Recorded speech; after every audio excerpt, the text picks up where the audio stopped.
വയനാട്ടിൽ മത്സരിക്കാൻ പ്രിയങ്ക ഗാന്ധി എത്തുന്നതിന്റെ ആവേശത്തിലാണ് കോൺഗ്രസ് ക്യാമ്പ്. രാഹുൽ ഗാന്ധിയേക്കാൾ മികച്ച ഭൂരിപക്ഷം പ്രിയങ്കയ്ക്ക് നൽകാൻ കഴിയുമെന്നാണ് UDF പ്രതീക്ഷ. പ്രിയങ്ക ഗാന്ധി എന്ന് എത്തുമെന്നാണ് കോൺഗ്രസ് പ്രവർത്തകർ ഉറ്റുനോക്കുന്നത്.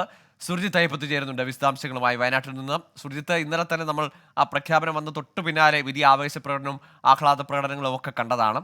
ഏതായാലും വയനാട്ടിൽ കോൺഗ്രസിനും യാതൊരു പ്രതിരോധവുമില്ലാതെ പ്രിയങ്കയെ മുൻനിർത്തി പ്രചാരണത്തിലേക്ക് പോകാനാവുമല്ലോ അല്ലേ?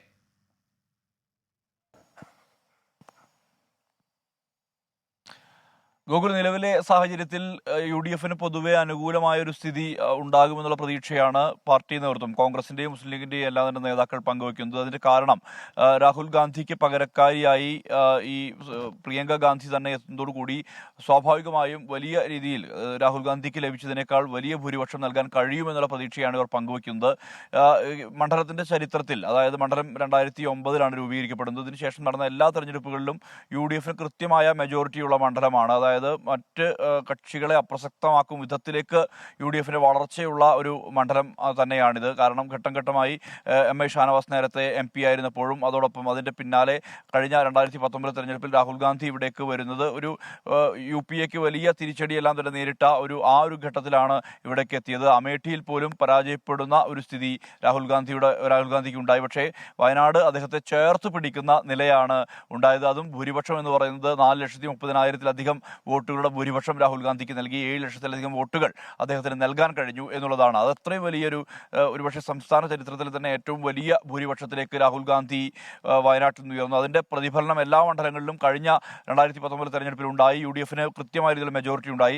അതിന്റെ ഒരു ആവർത്തനം തന്നെയാണ് ഇക്കുറിയും ഉണ്ടായത്. ഭൂരിപക്ഷം അല്പം കുറഞ്ഞെങ്കിലും അത് ഒരു 362 എന്നുള്ള തരത്തിലേക്ക് ഭൂരിപക്ഷം കുറഞ്ഞു എന്നുള്ളതാണ് യാഥാർത്ഥ്യം. പക്ഷേ എന്നാൽ പോലും വലിയ രീതിയിലുള്ളൊരു വോട്ട് നില തന്നെ രാഹുൽ ഗാന്ധിക്ക് നൽകാൻ കഴിഞ്ഞിട്ടുണ്ട്. ഈ പ്രചാരണ ഘട്ടങ്ങളിലുടനീളം പ്രിയങ്ക ഗാന്ധിയുടെ സാന്നിധ്യം ഇവിടെ ഉണ്ടായിരുന്നു എന്നുള്ളതാണ്. ആ ഘട്ടങ്ങളിൽ അവർ പങ്കെടുത്ത പൊതുയോഗങ്ങളെല്ലാം തന്നെ വലിയ ആൾക്കൂട്ടം, പ്രവർത്തകരെയും മാത്രമല്ല നാട്ടുകാരെ എല്ലാം, വോട്ടർമാരെ എല്ലാം തന്നെ സ്വാധീനിക്കാവുന്ന വിധത്തിലേക്ക് പ്രിയങ്ക ഗാന്ധി എത്തുന്ന വിധത്തിലാണ് അവരുടെ ഒരു എൻട്രി കണ്ടത്.